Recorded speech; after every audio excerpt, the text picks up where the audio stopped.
Charisse, that's great. And it's wonderful to see you all. Lots of familiar faces again. Welcome back. Great to have you all here. As many of you were part of the AI Academy last year, and then lots of people are new this year.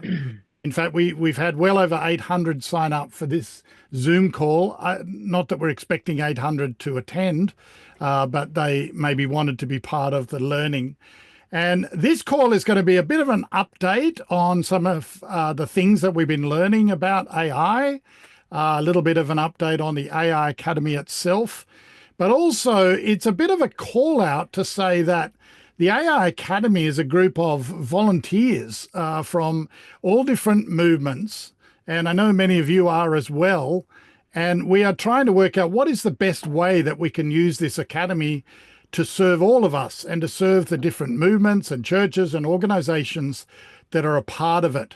So please don't see this as just a one-way street, particularly through the WhatsApp groups, because we won't have a lot of time on this Zoom call to have discussions.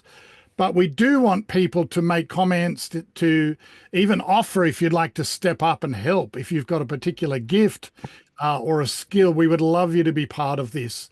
This is not something run by an organization. We have minimal capacity, but we want to work out how we can learn together. And so that's the whole point of the AI Academy. The other side of this is that we know that AI is a tool. It's a very useful tool for ministry, but it's also just one part of the picture, that ultimately God has given us his word. God has given us creativity. He's given us incredible brains. And we want to make sure that the AI Academy is not just about us getting all excited about AI. It's really about us getting excited about ministry and about Jesus and about God and what he can do. And then AI just becomes a way that we can make things or do things or try things that maybe we haven't tried before. So let's keep the balance right. That's our goal. And we will learn together. Tonight's going to be a great call. We're digging into AI and education, thanks to Bevan. We've got a world premiere of an AI animation that we would love to show you. We're going to give you some updates on various things. But before all of that, particularly for new people, I would like to quickly introduce you to a friend, an old friend for us at the AI Academy. Hi friends, we are back. It is 2025 and the AI Academy is bigger than ever. Welcome to everyone who doesn't know me. I am Robot MacRobot Face, or you can call me Steve. If you are new to the AI Academy, there are a few key places you need to know about to learn. The AI Academy is not like a normal school or university. This is a community of learners. We share what we learn and add it into the AI Academy sites. Everyone can then learn at their own pace. If you go to the Academy YouTube channel, you'll see all the tutorial videos we've made. You can learn how to use chatbots, create songs, make videos, and more.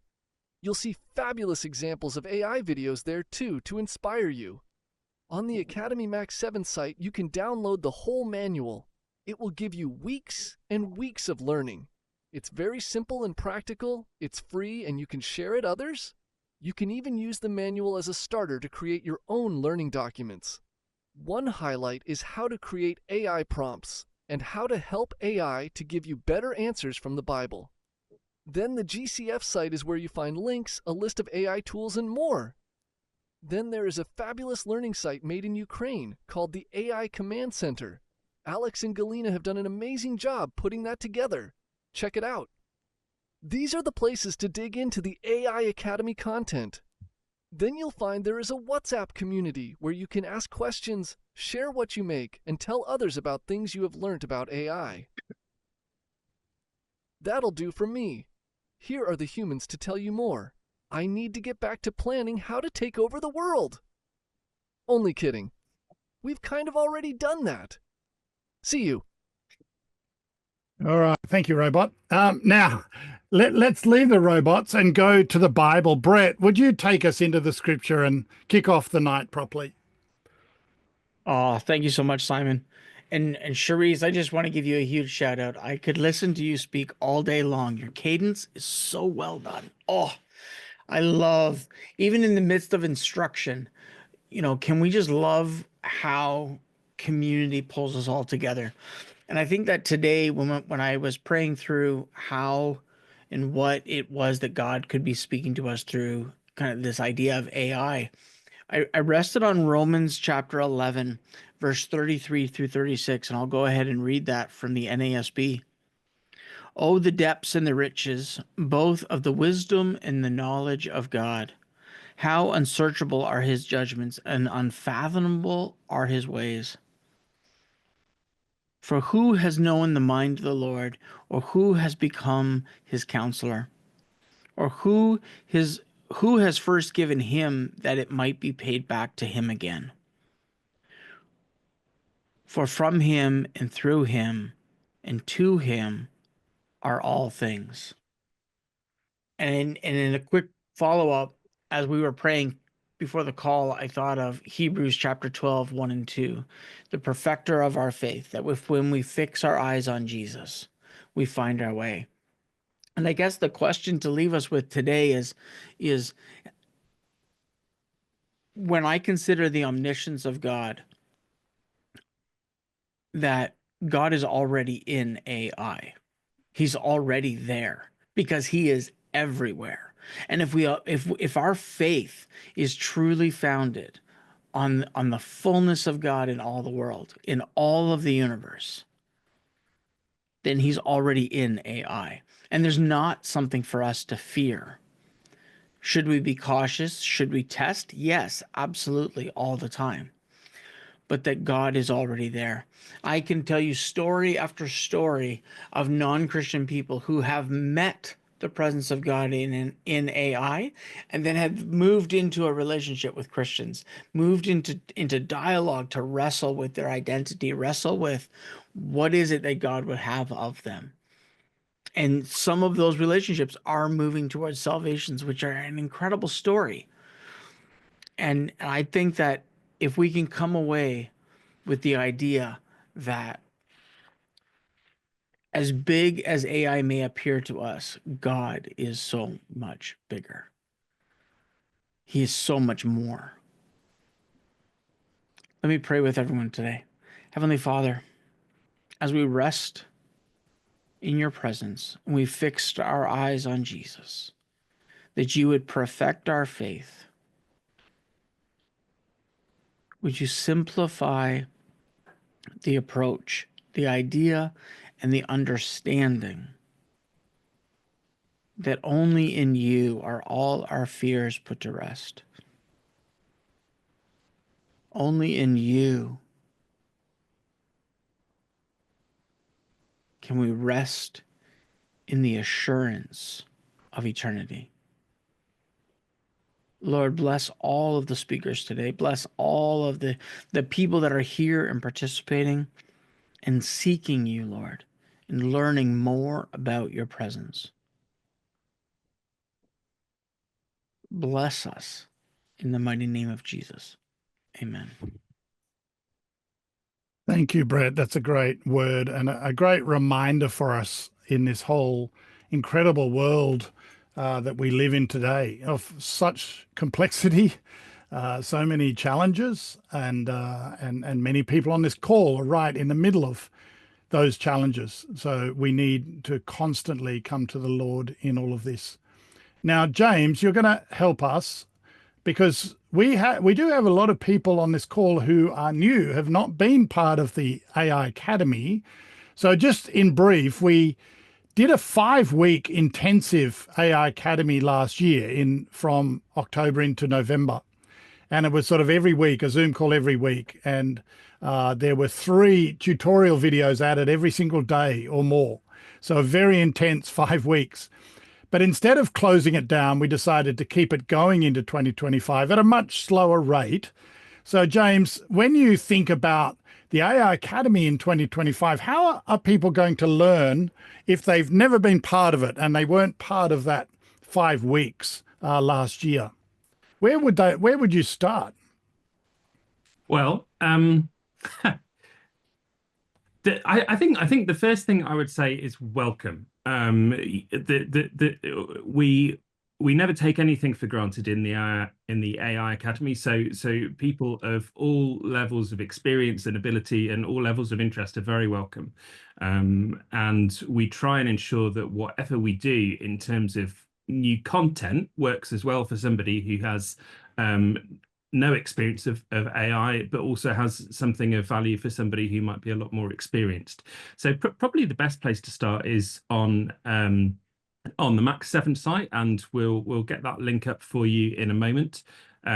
We've got a special AI Academy section on there. There we go. Si's going to share that. And also on the YouTube channel, there are some amazing tutorials on the YouTube channel, which you can see here. So if you've got a particular interest, like wanting to understand about how to use chatbots, or how to do generative art, or how to create music using AI, then you can just dive straight into one of those videos, and that will get you up and running very quickly. If you're interested in getting into something in more depth, for example, you'll see there the chatbots. Those sessions are actually numbered. They're quite short sessions. So you will find that the first couple of sessions in particular are give you some very basic background, but quite quickly we get into some really useful techniques and information. So yeah, it depends on what your area of interest is, but I would definitely encourage you to start on the YouTube channel. If you're somebody who tends to read more rather than watch more, then we've got an AI manual, which again is subdivided into lots of chapters, all of which focus on a particular area. And again, like the videos, you don't have to experience that manual you don't have to read it from the start. You can dip in a particular channel. We've also got a hub of useful resources on our GCF community website. Unfortunately, the server to that crashed about 5 minutes ago, so I can't show you that site right now, but it is rebooting, and if we get a chance, I will share that before the end of the call. But if you go to gcf.community, don't do it now because it's not working. But in the next hour or so, go to gcf.community, and right at the top of that page, you'll see there's a banner that says there's a link to the AI Academy section. One of the most useful sections of the AI Academy on that website is a database of tools that you can use. And again, you can filter those, you can search and filter. So if you want to know, if you want to have a look to see, a range of tools for generating animations using AI, or generating video, or researching your thesis, or help with understanding a theological concept, that would be a good place to start. Yeah, I think that's enough for the moment. And I've got this is the manual. It's well worth you looking at. So this is the Max 7 AI Academy channel, and we won't go into great detail, but these are incredibly powerful manuals that have been written over those 5 weeks, which tell you everything about getting started with AI in a very simple way. And if you go particularly, I think the ones that are most incredible are both this manual 2, which tells you about how to do prompting, and particularly one of the big challenges that people come up with is they say, when I'm doing, say, some preparation for some Bible ministry or whatever, and they say, I don't get a very good answer. And now sometimes that's because they haven't asked a very good question. And so this goes into actually how to do prompting really well for Bible ministry. And if you go on, it gets deeper. This one, part 5, is particularly about Bible handling. So there's some really good stuff. Even if you just jump into different parts that you're interested in, they're very, very practical and very helpful for ministry. So what we would say, if you're new to the AI Academy, as the robot said, it's a self-learning academy. So all of the materials are there, and we're going to start adding more during the year. And as things go up, you'll see them shared on the WhatsApp group. But you can learn at your own pace, dig in, dig out. Everything is free. Everything is open source. If you need to create a manual for your organization, you can take this manual and convert it. You can use bits of the training, whatever you need to do to help you do your ministry better. That's the whole point of the AI Academy, of keeping it completely open and completely free for you to do what you need to do to multiply ministry. Now, we're very excited that an additional movement and that has joined into the AI Academy. They were part of it last year, but Bevan has joined the admin team, which he's very gratefully done, from YWAM. And Bevan has actually suffered a little bit with some of his study to prepare for tonight, but he's going to give us a bit of an update on AI and education, which I'm sure you could spend 5 hours doing and still wouldn't get to the bottom of it. So we've given you 12 minutes to give us a bit of an update on AI and education. So thank you, Bevan, firstly, for stepping up. And thank you, YWAM. There's a lot of YWAM people on this call and in the Academy. And thank you for taking a leadership in helping this, Bevan. So take it away. This is my idea of a good time. Are you seeing the screen okay? Yeah. All right, cool. So this is, I'll put this up later, but it's a QR code to where you can get this presentation. But really excited to, oh, let me start the timer. That would be good. I really want to make sure that we can talk about AI and education. And the subtitle that I picked is Understanding the Times and Knowing What to Do. And of course, that is referring to the men of Issachar, who are mentioned in 1 Chronicles 12:32. And they are described as the men who understood the times and knew what Israel should do. So that is definitely what we want to be. And I think a key part of where we want to be men of Issachar is in the area of education.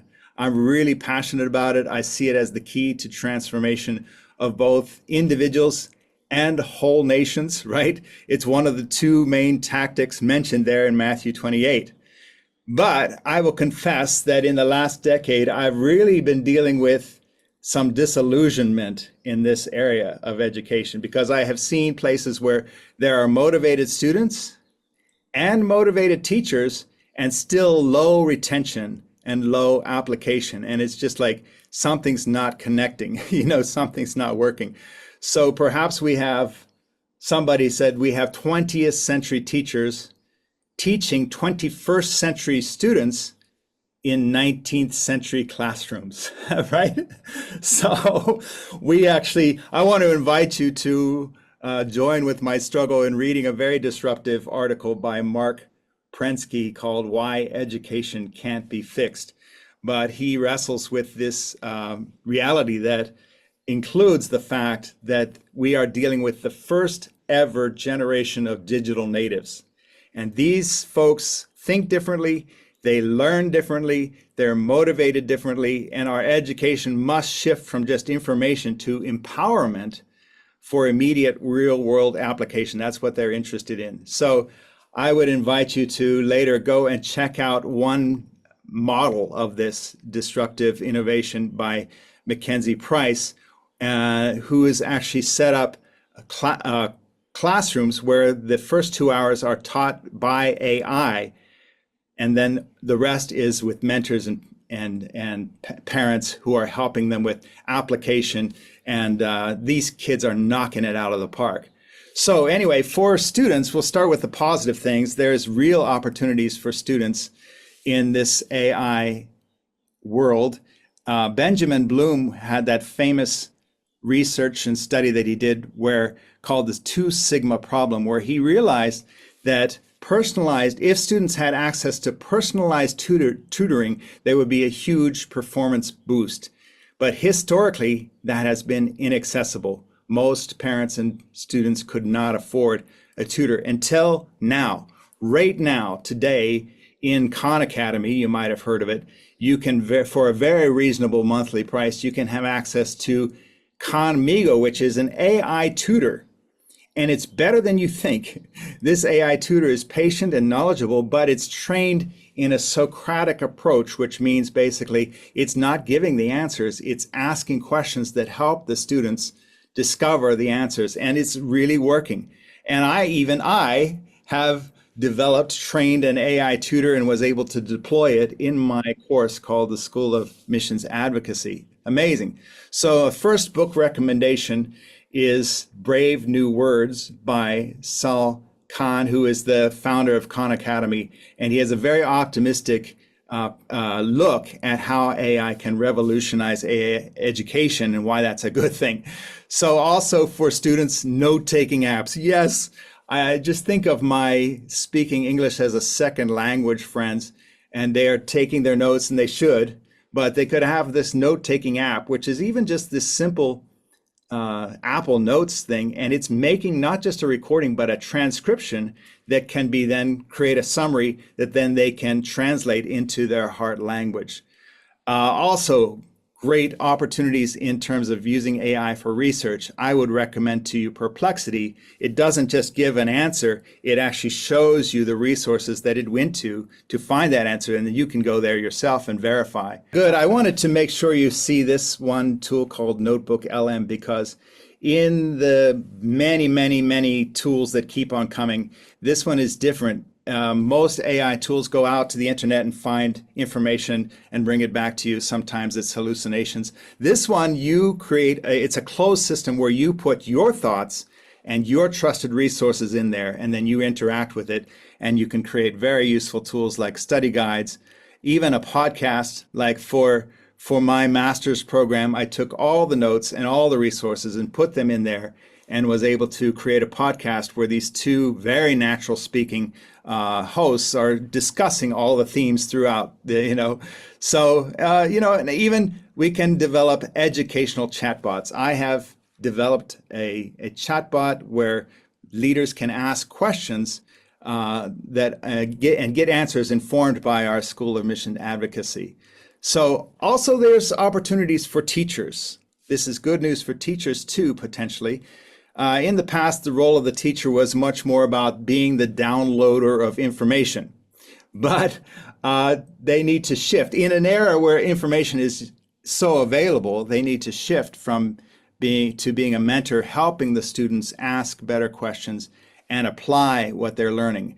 And there are things that AI can't teach. We need teachers who can teach emotional intelligence, wisdom, and discernment, integrity, love, teamwork.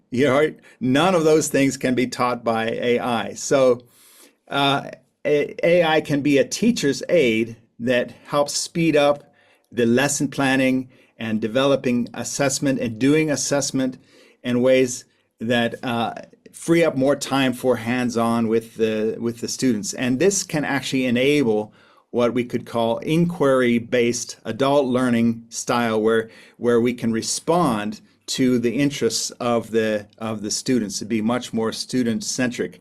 And we can do much better than clip art. These are all AI-enabled illustrations that I created for my online course that are much more engaging. And I've actually experimented with another innovation, which is audio. I would call them audio illustrations. They're not important songs, but I took the transcript of each lesson and created a song using Suno that helps reinforce that idea and keep them learning about it using the other part of their mind. We are called to the nations. And these songs are pretty good. Spread his holy name. It's a journey, not a test. And of course, translation is a big one. We are kind of undoing Babel, where we can have translation of our presentations, real-time translation in our Zoom meetings. That's going to get better. And rather than just subtitles, which requires the students to read very fast, it's not a very great experience, we can now do dubbing. So my whole course has been actually dubbed into Indonesian for for surprisingly, but here is an example of it working where Globalcast resources. I'm speaking in English, and then you'll see that I switch into Portuguese, and it's using my voice. Very interesting to think about this. A luz da natureza e do caráter do próprio Deus. Hey, I Quando sound good with pensamos nisso, Portuguese. Deus é aquele que pôs em movimento tudo o que existe, certo?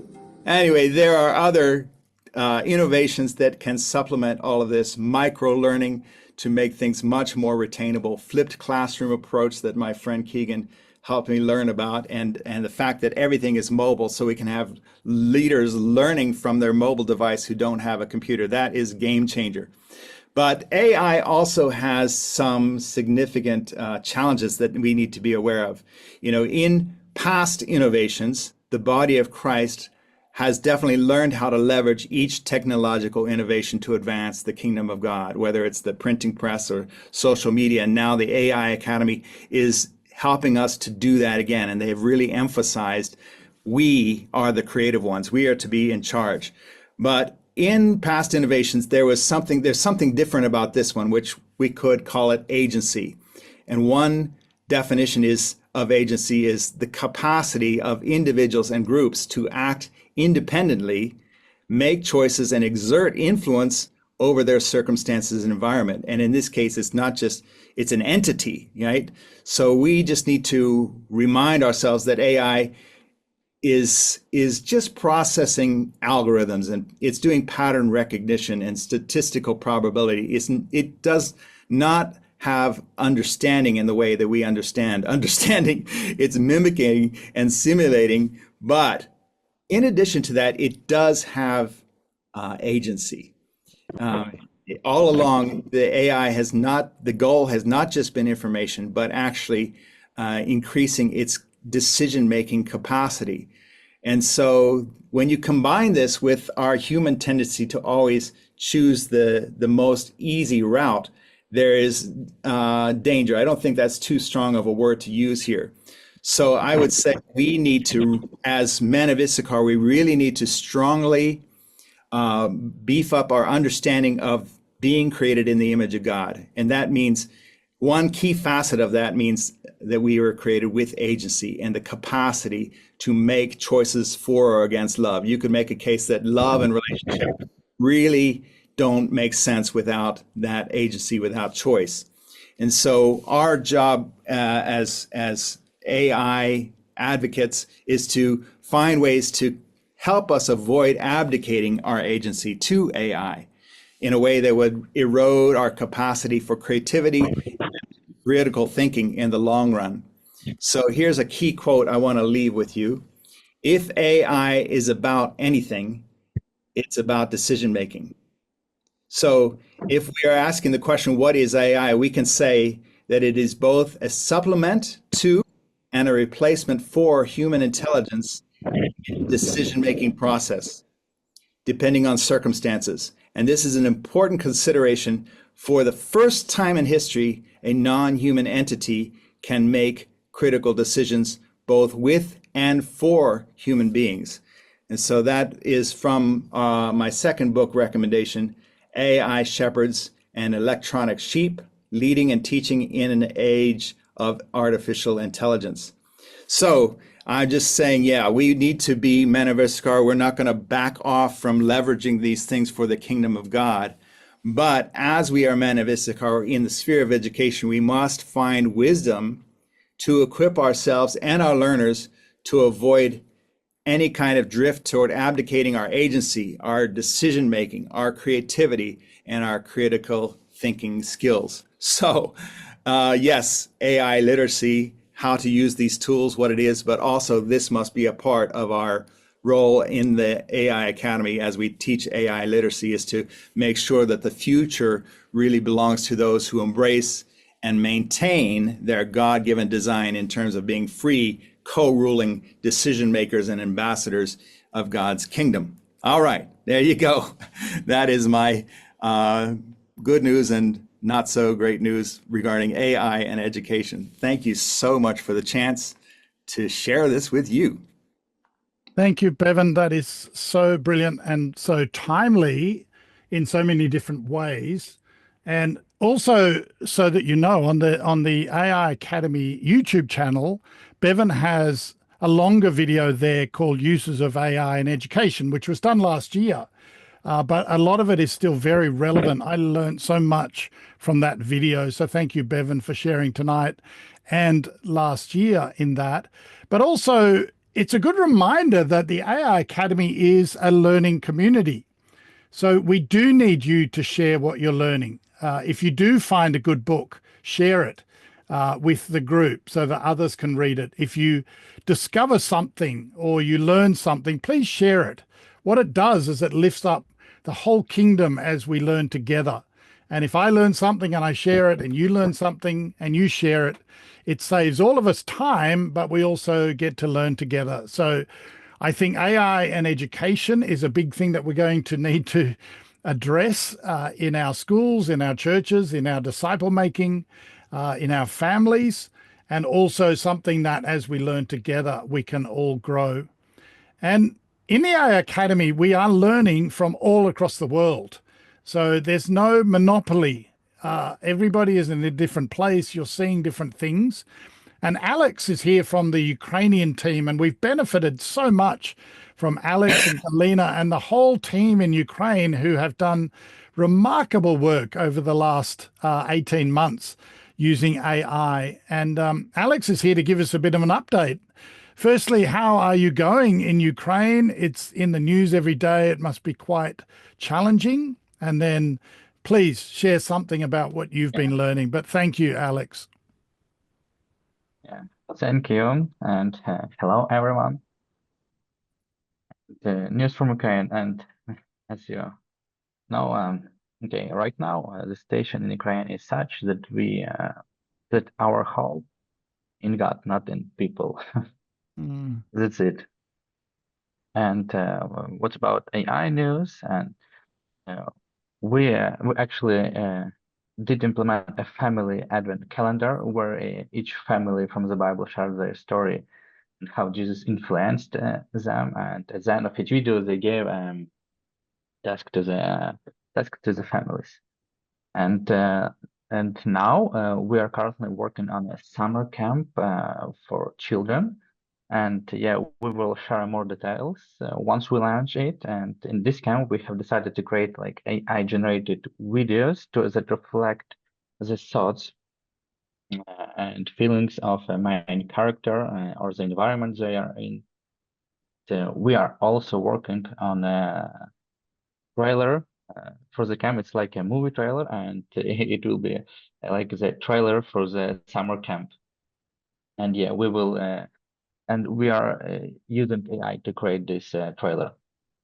So, and in April, we'll be holding an offline AI training for various ministers across Ukraine.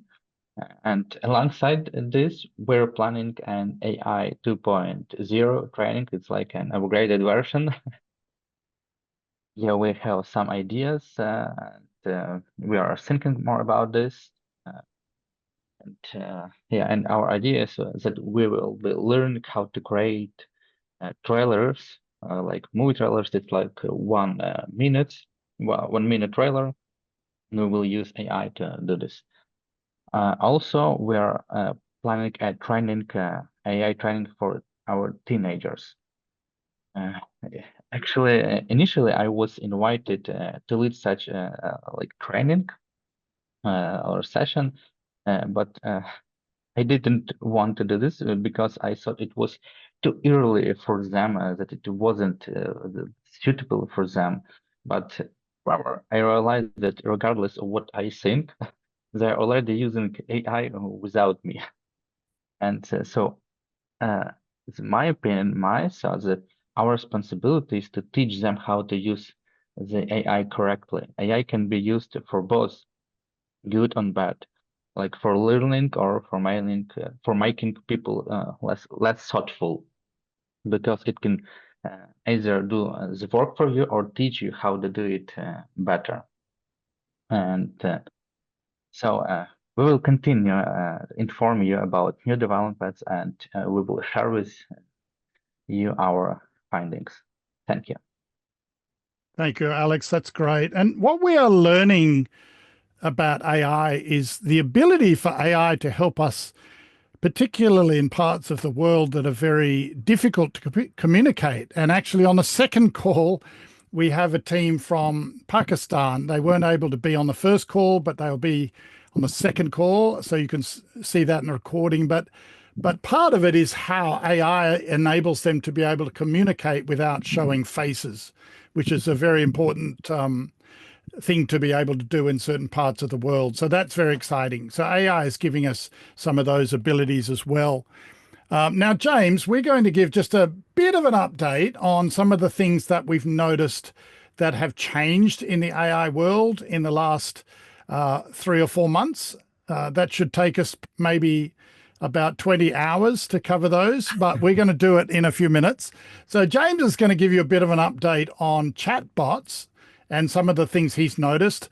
I'm going to show a world premiere of an animated movie that goes for 90 seconds and also give you an update on some of the world of graphics and video and animation. So James, do you want to kick us off? What are some of the things that you've noticed in the chatbot world? Well, let me first of all very quickly show you the GCF community site, which is the server is now rebooted. So if you go to gcf.community, you'll see this banner up at the top, find out about the AI Academy. That's going to be your shortcut. Click on there and you'll see a number of useful things such as FAQs, a glossary of terms, which is super helpful if you're relatively new to AI, and you can even search it. So if you hear something on this call that you don't understand, type it in there and you might find the answer. And then this section is also really helpful, the tools section, which is a growing list. So do revisit this.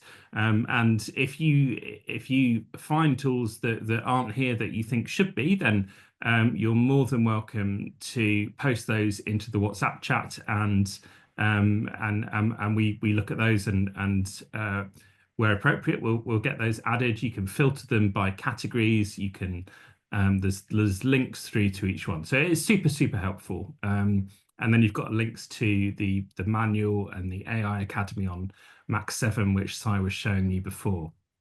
So let me stop that share, because what I want to do is share a PowerPoint with you. Okay, so strap in. This is going to be quick. I could talk about this for hours, and we don't have hours. So where are we? Slideshow, play from start. Continue to share. Right, AI Academy update. So what's new in the world of AI? Well, there's a whole bunch of things, and some of you will be very familiar with this. Obviously, AI usage is increasing at an incredible rate.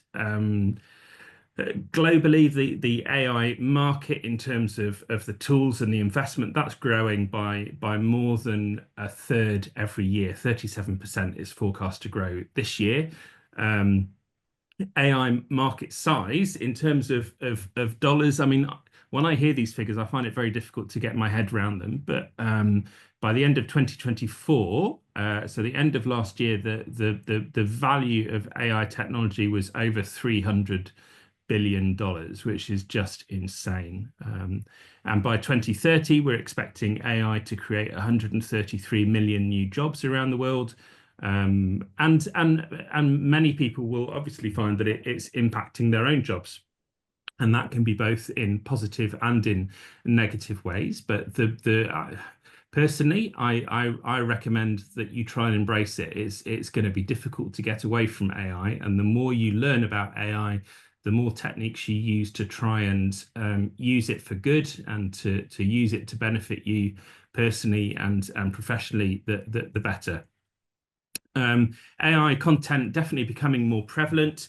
You'll have seen this on social media. You'll have seen it in the news. I see pictures, photos every single day on my Facebook page, where my Facebook feed, where people are saying what an incredible photo this is. And I would say that at the moment, a good 50% of those are AI generated, and they're not flagged as such.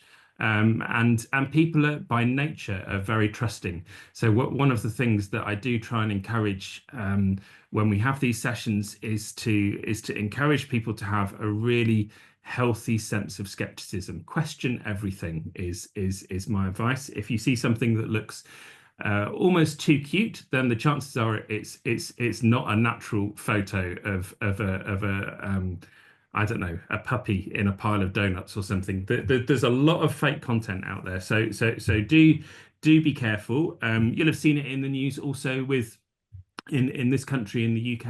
It's been in the news in terms of how AI usage is increasing very significantly with students at university and at colleges, and obviously pros and cons with that. You know, good in terms of research, far less good when students are trying to use AI to write their essays for them or to solve problems that they should be doing themselves. So definitely becoming more prevalent.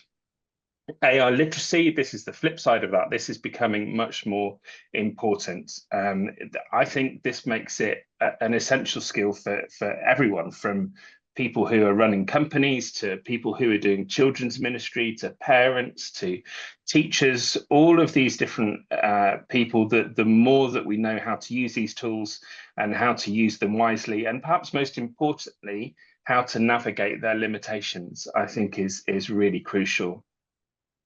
AI security concerns are escalating, and I imagine that this will continue for the rest of this year as well. Certainly, I think some of this is built on misunderstandings and misinformation.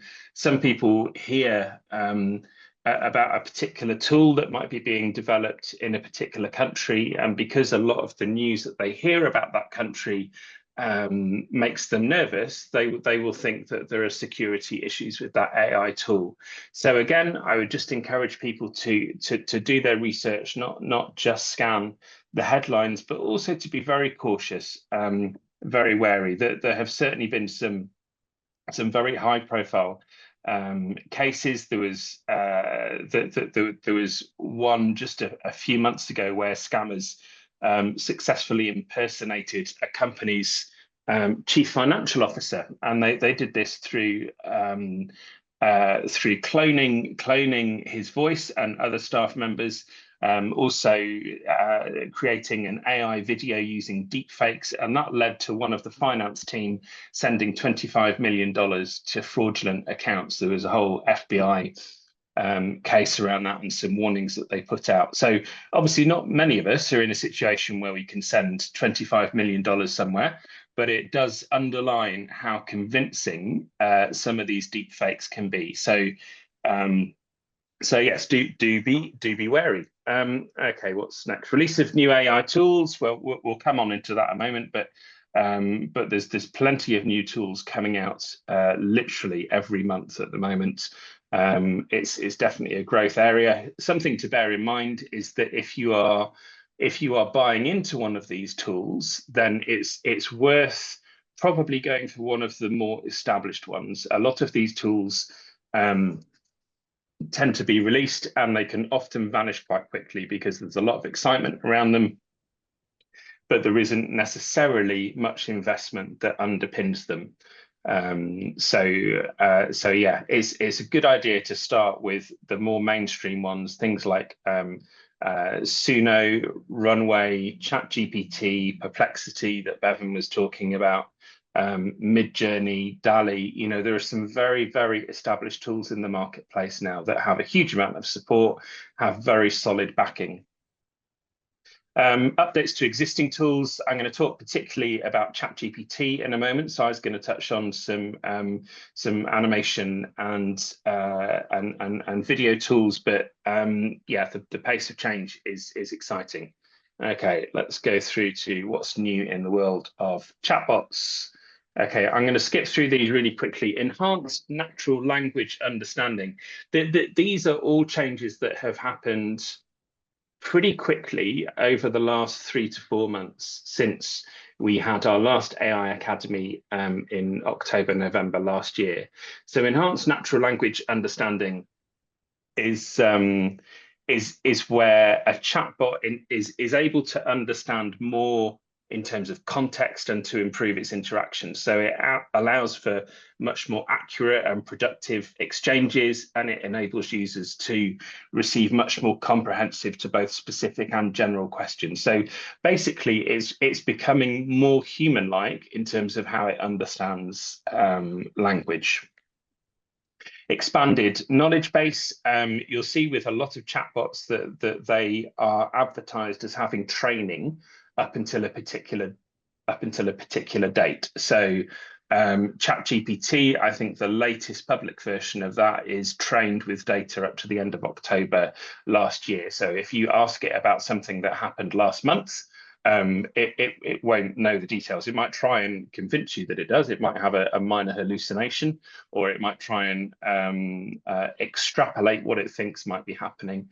But its training data is only ever dated to a particular timescale. But those timescales are becoming closer and closer together. So ChatGPT, which and this is the same for Gemini and for Poe and for a whole bunch of others, that they're all working at similar kinds of levels, but they're on a much faster scale of knowledge release now. More personalization features. So your user preferences can now be programmed in to override AI's responses. So you'll see if you go to the YouTube channel and look at the chatbot videos that I did, you'll see some more advanced features there in terms of configuring the settings around a chatbot to help it to deliver the content that you need. That's already pretty out of date. There's a lot of new features there that allow you to be more specific in terms of how you personally train your chatbot, how you can personalize it. Improved multilingual support. ChatGPT now supports over 150 languages with near human level translation accuracy. That's obviously a bit of a game changer in terms of working internationally and cross-culturally, and you can switch between English, Spanish, French, any other language when you're engaging with ChatGPT. So it's very useful if you are working in a multilingual setting and you're working as a team, and particularly as we look at this next one, actually. Oh no, not that one. There's one in a minute that talks about real-time collaboration. But if you're doing real-time collaboration in ChatGPT, which you can now do, having multiple users to work together, the fact that you can now incorporate those multilingual capabilities into it is very exciting. Enhanced integration with other apps. These are coming on weekly at the moment. So for example, you can I'll do a quick training video on this actually in the next couple of weeks, but there's you can run CapCut completely within ChatGPT now. There's the integration between some of these tools and chatbots is amazing. Real-time collaboration I talked about.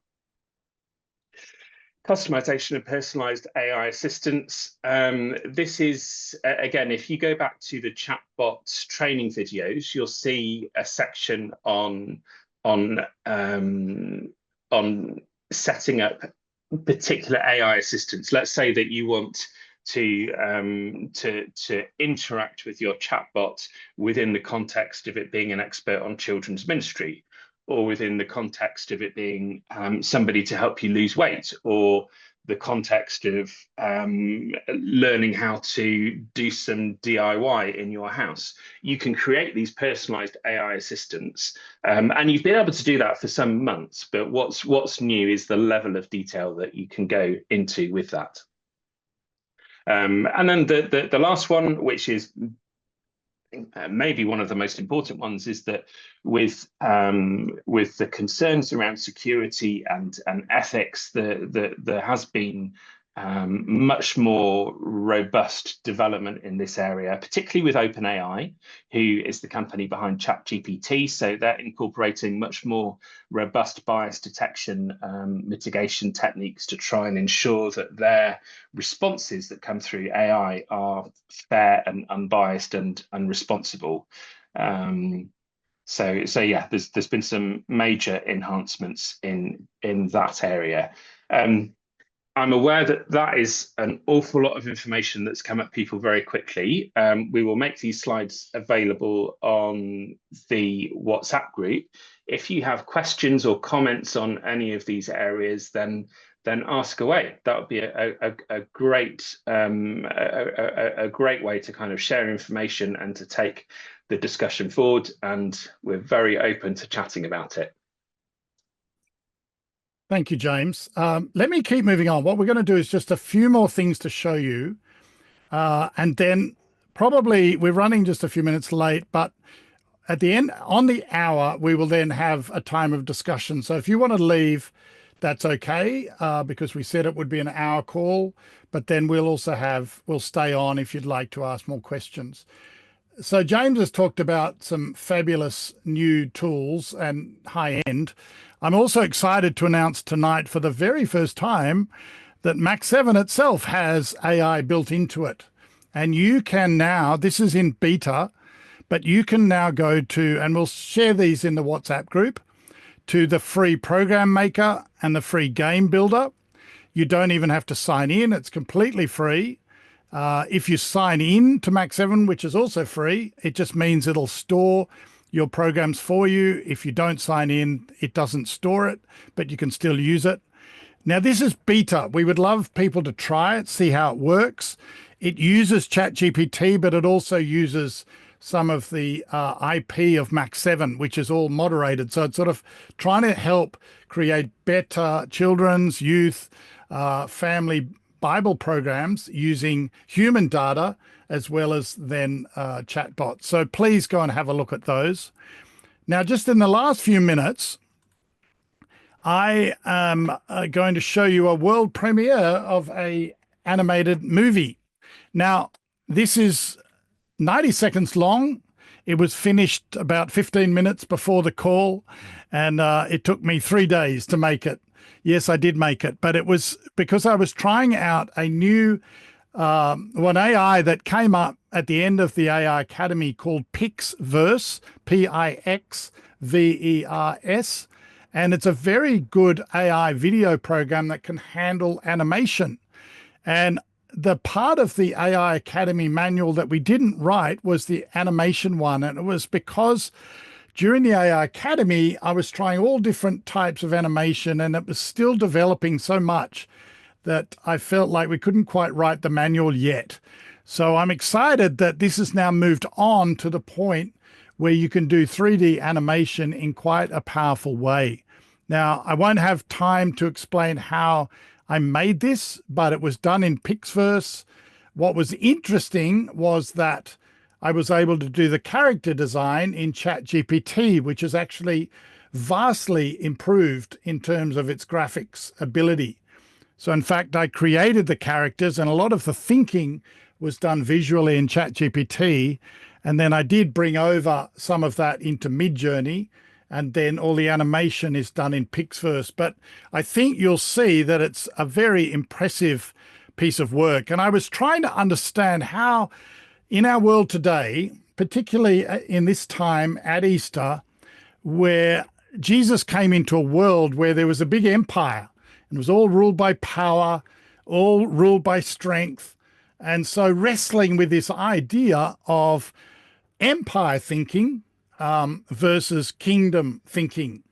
So I hope it's a tiny bit provocative. It's certainly done thoughtfully. The music is done by Suno, and the animation by Pixverse. I hope you enjoy it.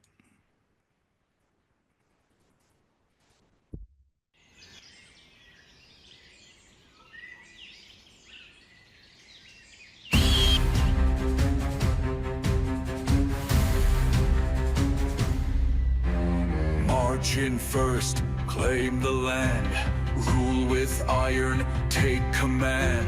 Statues rise, my name won't fade. Bow or break, you will obey. Take revenge, make them pay. Crush the weak, clear the way. Gold and power all for me. Me, can't you see?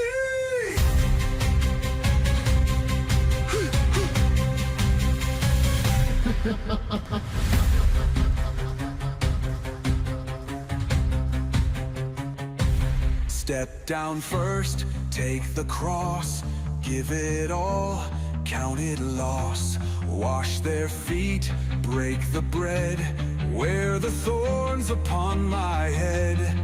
I lose so that you can win, trade my life to pay your sin. Not by force, I win through pain, all for love so you will gain. All for love, I paid the price. All for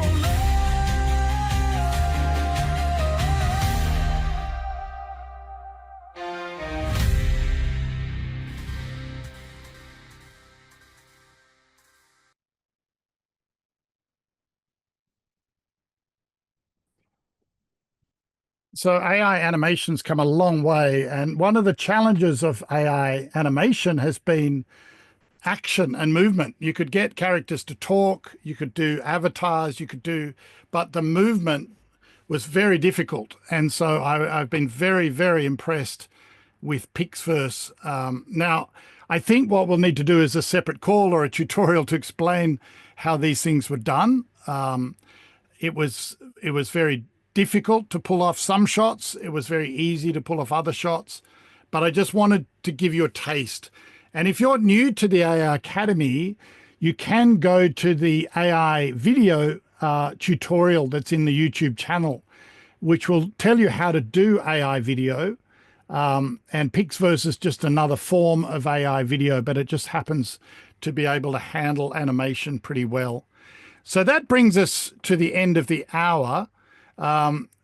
Thank you for being here. We will keep going, but if you need to leave, please feel free to. So Charisse, I'm going to hand over to you, and then we're going to just have a chance to have some discussions.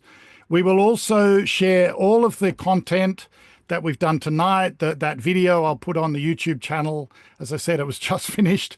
And also we would love you to share your creativity as you make things as well. But Charisse, are there any questions that we need to answer? Any things that have come up?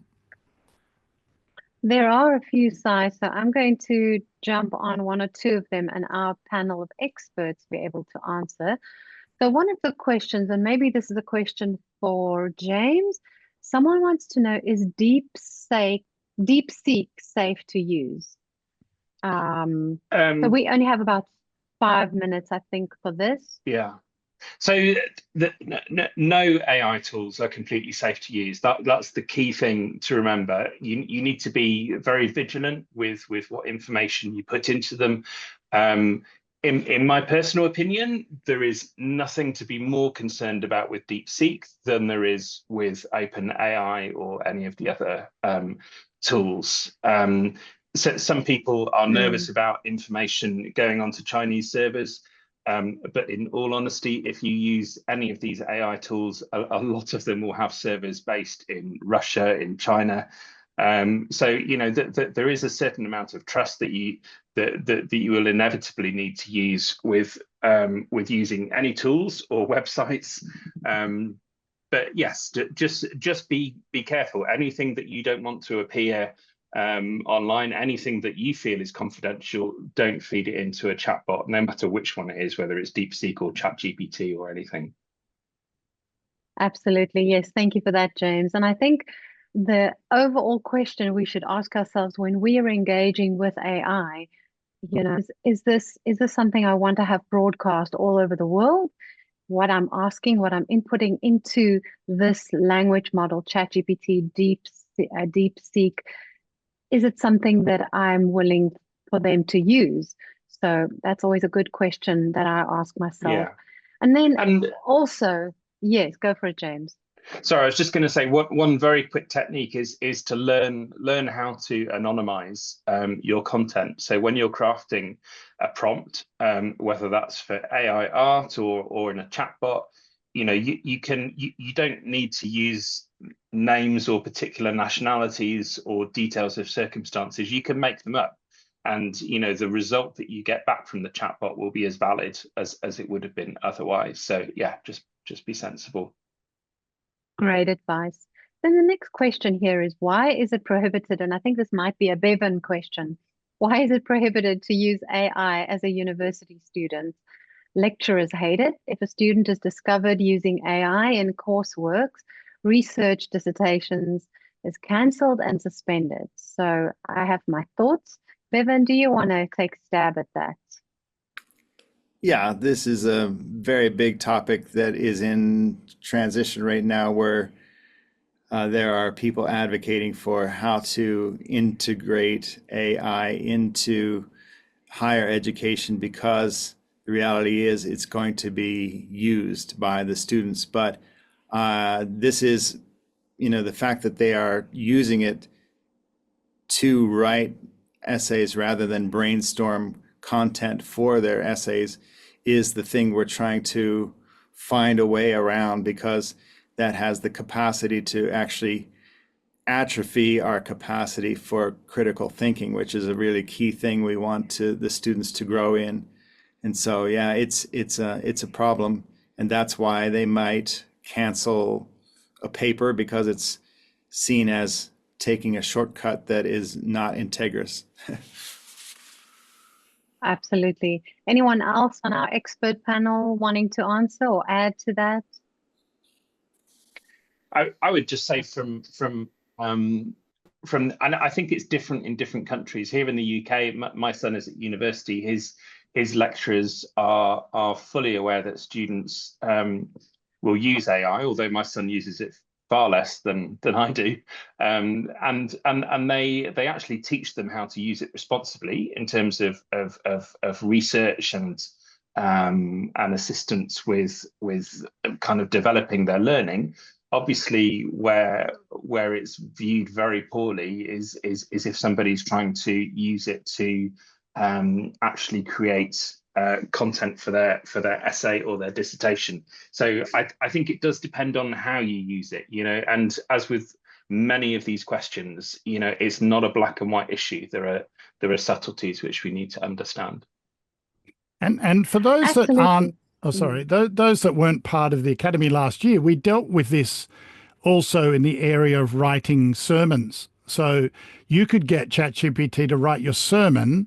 And I think we landed at the point where we said that's probably not such a great idea, because a sermon is you speaking God's words to your people. However, you could use AI to help you research a passage in the same way that you might go to a commentary, or you might get brilliant using AI to help explain a historical context of a verse, explain the context of a verse, give me examples in other parts of scripture that relate to that. So as a research tool, it's brilliant. And then you can take that to help write your sermon in an even stronger way. So it's a similar issue. Thank you for those great answers. I think one of the things we need to ask ourselves is, you know, if your brain can answer a question, try to have your brain answer it. Try and research different tools. There is an element where educators are concerned about children and youth who we minister to a lot, their brains just being dumbed down. They're not using their brains. So we as responsible adults need to train children and youth, and ourselves, I guess, as well, to be careful, cautious, not to run to AI at the drop of a hat. So, but as our panel have said, this is a topic that can keep us busy for a while. There's one more question here.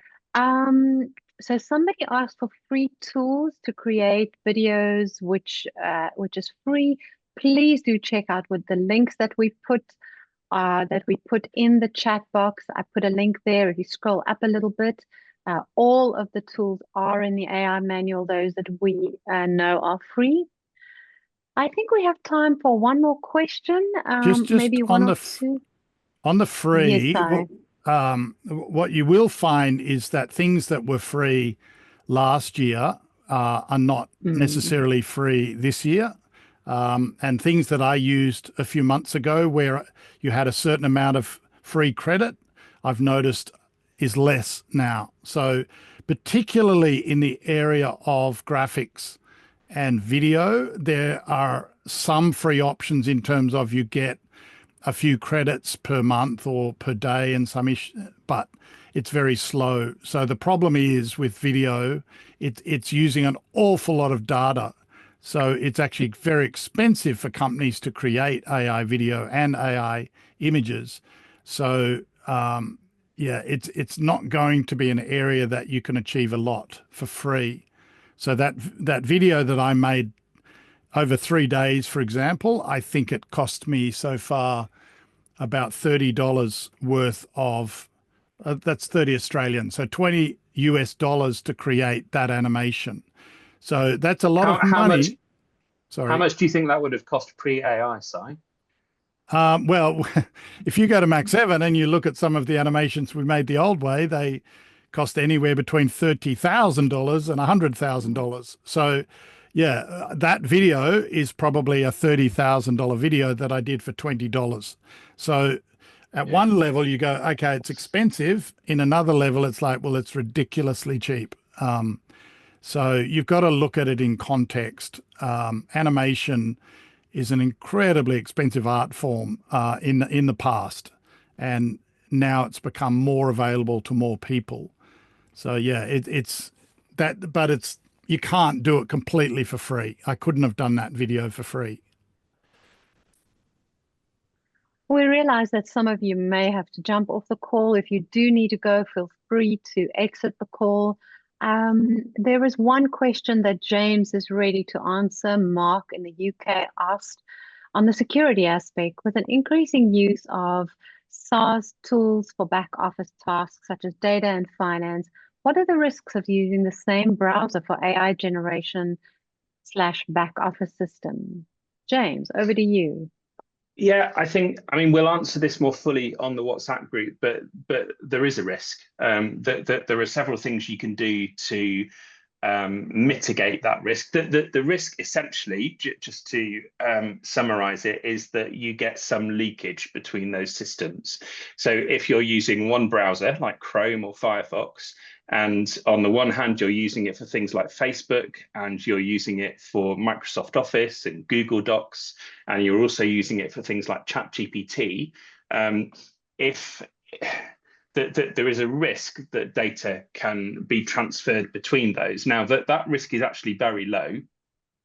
The things that will lead to that risk becoming true are if you are also running insecure websites or websites that have got viruses, or if you don't have proper security on your, like if you don't have antivirus on your computer, those will all increase that risk.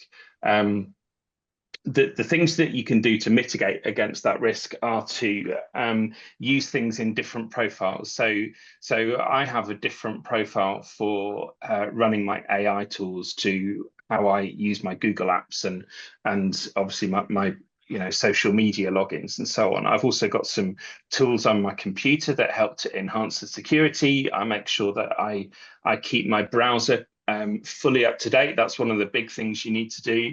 Make sure that you're monitoring carefully what cookies come on. If you have the opportunity to reject cookies, then reject them. They're often not needed, and unless you're doing like online shopping. Make sure that your computer is kept up to date, any antivirus software.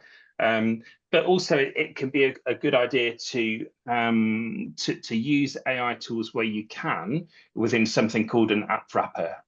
So for example, when I'm accessing ChatGPT or Claude or Perplexity, I don't do that in a browser. I do that using an app called Typing Mind. And there are all sorts of apps that allow you to do this. And again, that gives you a degree of separation between them. I'll go into more detail on the WhatsApp on the WhatsApp group. But yes, the principal thing is make sure you don't put personal information into AI. Make sure you keep your browser up to date. Where possible, use incognito windows. And maybe the biggest risk that people don't understand is when they're using any browser, let alone whether it's an AI tool, but when they're using that on a public network. So if you're in the habit of going to your local coffee shop and using these tools there, be aware that those networks are not secure, and it's you know, a 16-year-old, a 12-year-old will be able to see what information is being transmitted on your computer. So be aware. Excellent answers. Do we have time for one more panel? Do you think we have one more? Do you want one more? Do we want to? All right, we'll do. If anyone needs to drop off, more. please feel free. I also want to just remind you what the three WhatsApp groups are for as well. And one last thing about the Spanish team we need to say. So. Okay, perfect. So there's a question that somebody's asking, Barry, is saying security issues with some of the platforms such as Instagram or Facebook asking us to verify ourselves, holding up our identity cards to the camera. How safe are these? I know even banks are using that now sometimes. Anyone on our panel have some thoughts on that? Yeah, it's definitely something that's on the increase. It's difficult to get away from. I would recommend that you're wary because it is definitely something that has happened before, that spoof emails have gone out, phishing emails and they can be very, very convincing, that ask for that kind of content, and it looks like you're uploading it to your bank or to social media, but in fact it's going to a far less wholesome source. So if you get an email asking for that, I would double check on it, and rather than click on a link in your email, go directly to the account on your browser, so that you've got your own journey there guaranteed. If it's a thing like your photo, then obviously for many people that's already out there anyway. That doesn't necessarily present a huge security risk. If it's things like driving licenses and passports, which a lot of these apps do ask for to verify, but phone their customer services line. Double check if you're unsure. I do it, but I'm careful with it. Wonderful. Thank you, James. I think maybe Sai, I can hand over to you. If we have not answered your questions, you can ask them in the WhatsApp group. If you've sent me a direct message and I missed it, I'm sorry. We're checking a Zoom links. We're checking WhatsApp as the admin call. We're checking the chat box, so we may miss some things. Over to you, Simon. Thank you, Charisse, and thanks everybody. We will wrap up after this. The WhatsApp group has 4 different channels. I just want to make this quite clear. There is an announcement channel that only the admin group can post on. So we try and put the most important messages about Zoom calls and things on that. And you can respond to that, but you can't post a question.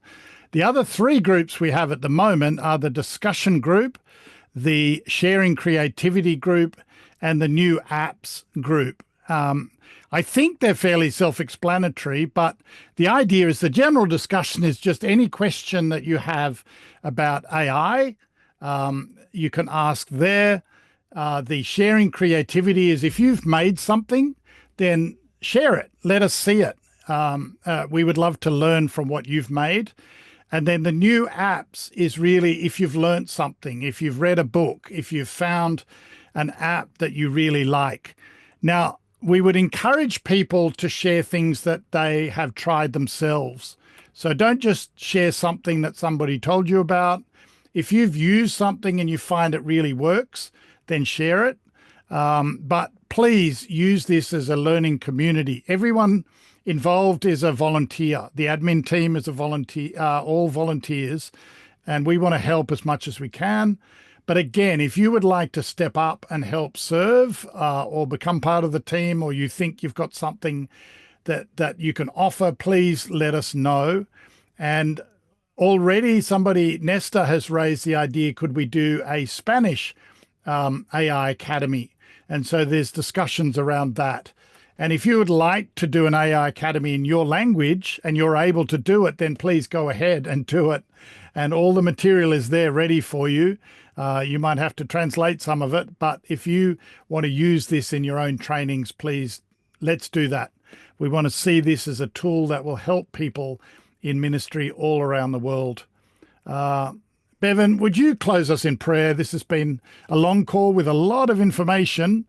And if you are lost, it's okay. Go to the YouTube channel and start looking at some of the tutorials. And they're very practical, and they go a lot slower than this call has gone. And they will walk you through how to use chatbots, how to create images, how to make videos. So just go one by one through that, and you'll find out a lot more. Thank you, Bevan, for sharing with us, and thank you for closing the call for us. Sure. Jesus, we're so grateful for the way that you invite us to partner with you to see your kingdom advance. You could do it all yourself, and yet you've invited ordinary people like us to play key roles, and we don't want to neglect any of the privilege that is afforded to us to participate in advancing your kingdom. So thank you so much for the privilege of doing that with you as my brothers and sisters. Amen. Amen. Thanks, everybody. Amen. We will have another call in a few months, and we may start doing a few specialized calls as well to be able to go deeper in a single area, which is probably what we're going to need to do. But we'll let you know. And please ask questions. Please request things, and we'll do our best. God bless. We'll see you next time. God bless everyone. Thank you. Bye-bye. Thank you very much. Bye.